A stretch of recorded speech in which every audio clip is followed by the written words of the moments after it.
C'est sous le soleil de la capitale que se joue tous les 2 ans un concours gastronomique d'exception. Bienvenue au challenge du président de la République. Créée en 2011 par l'ancien patron des cuisines de l'Élysée, Guillaume Gomez, cette compétition est un tremplin incontournable pour accéder à l'excellence culinaire française. Pour cette 7e édition, 6 jeunes chefs professionnels, triés sur le volet, sont venus de toute la France se disputer un trophée.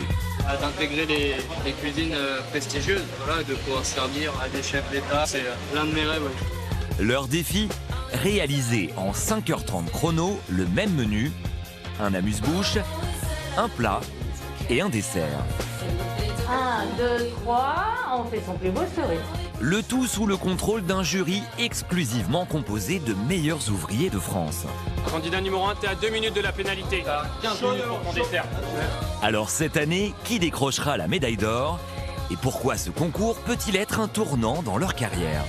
Entre stress, Il vous reste juste 1 minute. Préparez, chef. et imprévu, Chef, il se sent pas bien.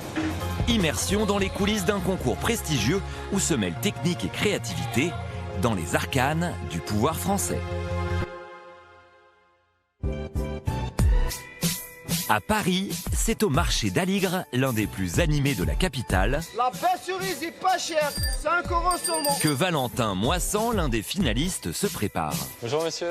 Demain, il affrontera 5 solides concurrents qui, comme lui, ont un budget précis à respecter, 240 € maximum, pour réaliser un menu pour 8 personnes. Aujourd'hui, on est là pour venir chercher les fruits pour le dessert du concours, donc qui est le blanc mangé au cœur fruité et une infusion florale. Donc je vais vous prendre 500 g de cerises noires et 100 g de cerises Napoléon, s'il vous plaît. On est à 11 €. Combien je vous dois? Là, c'est bon, on a tous les produits qu'il nous fallait au marché. Et là, on va se retrouver en cuisine pour faire la recette du dessert. Depuis 1 an, Valentin est chef de partie dans ce restaurant étoilé. Salut Adé, ça va? Ça va Valentin? C'était le marché? Ce concours est pour lui l'occasion rêvée d'obtenir la reconnaissance de ses pairs et qui sait, le préparer à la plus grande compétition gastronomique du monde, le Bocuse d'Or. Après avoir fait ses armes au sein d'hôtels 5 étoiles comme le renommé Prince de Galles, le jeune cuisinier de 25 ans a rejoint l'équipe du chef Frédéric Lorimier. Depuis des semaines, Allez hop, c'est parti. Valentin s'entraîne d'arrache-pied. Cette recette, il l'a déjà exécutée une dizaine de fois. Vous ne pouvez pas sentir, mais là, on a l'odeur de la purée de cerise qui chauffe. Et assez agréable. Alors Valentin, là, t'en es où là? Tu fais les opalines? Souviens-toi, le premier essai on avait fait, elles étaient un peu épaisses. Essaye que ça soit vraiment fin, quoi, bien craquant. Chef. Le règlement du concours est strict. Valentin n'a pas le droit d'utiliser certains ingrédients. J'ai pas le droit au caviar, effectivement, mais par contre, j'ai le droit au citron caviar. En fait, c'est des billes et qui a vraiment ce goût frais et acide du citron.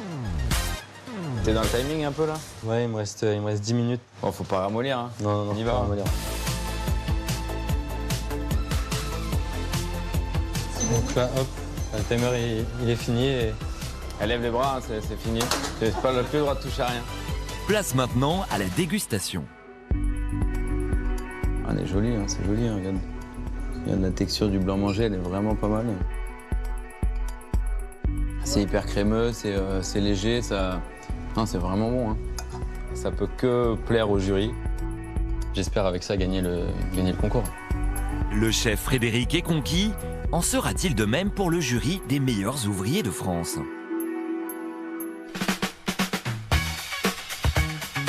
Ça y est, c'est le grand jour. La compétition va commencer pour les 6 finalistes, comme Rémi Mariol, originaire du Loiret.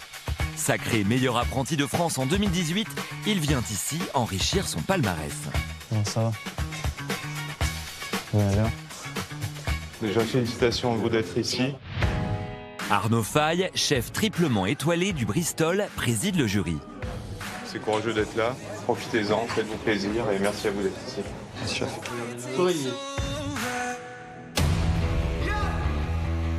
Encore 1 minute avant de démarrer, les garçons, officiellement le concours. Hein. Comme tous les autres candidats, Rémi doit réaliser un amuse-bouche en entrée, une épaule d'agneau en plat principal et un blanc mangé en dessert. Pour tenir les délais, il est aidé par un jeune commis. Allez, on perd pas trop de temps sur les poivrons, Samuel. Le chef de 26 ans le sait, ce trophée pourrait le mener à son plus grand rêve. Je sais que c'est un tremplin pour le MOF, meilleur ouvrier de France. Il y a beaucoup de MOF qui sont passés par ce concours. Les juges au col tricolore surveillent de près chaque candidat. Je le sens plutôt bien organisé, assez dynamique. Après, il a l'air de savoir où il va. Mais il faut être fort dans sa tête, hein. Très fort. Pour Valentin, c'est surtout une course contre la montre. Là, ça va, faut pas lâcher, on est dans les temps, mais faut pas lâcher. Les candidats doivent envoyer leur entrée 4h30 après le début de l'épreuve, puis il ne leur restera qu'1 heure pour le plat principal et le dessert. Valentin finit par dresser son entrée dans les temps. Pour un amuse-bouche, c'est très frais, rafraîchissant. Il y a du peps. C'est plutôt intéressant. En revanche, pour Rémi, le temps file. Numéro 1, t'es dans le temps imparti. Il est arrivé au bout des 5 heures d'épreuve pour sortir son plat, mais le jury lui accorde 2 minutes supplémentaires pour assembler la vingtaine de pièces qui composent son tableau. Au-delà, il risque la pénalité. Lâche rien. Alors pour gagner du temps, Rémi va jusqu'à prendre le risque de porter lui-même son plateau. Il a échappé belle, il a échappé au cachot. Reste à savoir ce qu'en pense le jury, et notamment celui qui a déjà gagné la plus grande compétition de cuisine au monde, le Bocuse d'Or, Michel Roth. Le goût est respecté de l'agneau, on a des textures, on a le goût des légumes aussi. En fait, tout ça, ça se marie bien et ça donne un bel équilibre. Les desserts sont réalisés, la compétition est enfin terminée. Le jury de meilleurs ouvriers de France passe au crible les 18 recettes des candidats, dont le fameux blanc mangé à la cerise de Valentin. C'est beau, c'est propre, hein. On sent qu'il y a beaucoup d'amour et beaucoup de cœur dans ce qui a été fait. Tout est analysé, le dressage, la texture, le goût. Pour nos jeunes chefs, c'est maintenant que tout se joue. Comment tu te sens? Lessivé, mais j'ai pu sortir dans les temps comme je voulais. Plus qu'à attendre et puis croiser les doigts, quoi.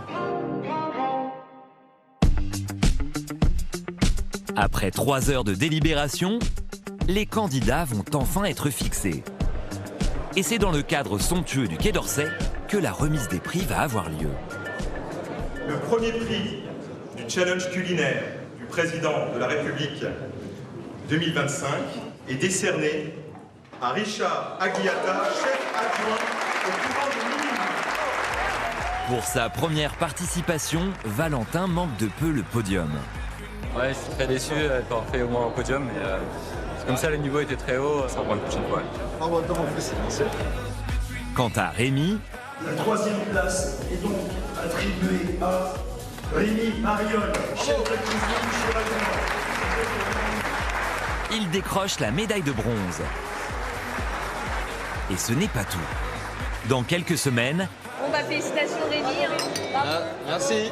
le jeune chef intégrera les cuisines d'un célèbre palace parisien, une nouvelle vie dans la capitale pour relever son prochain grand défi, le concours des meilleurs ouvriers de France.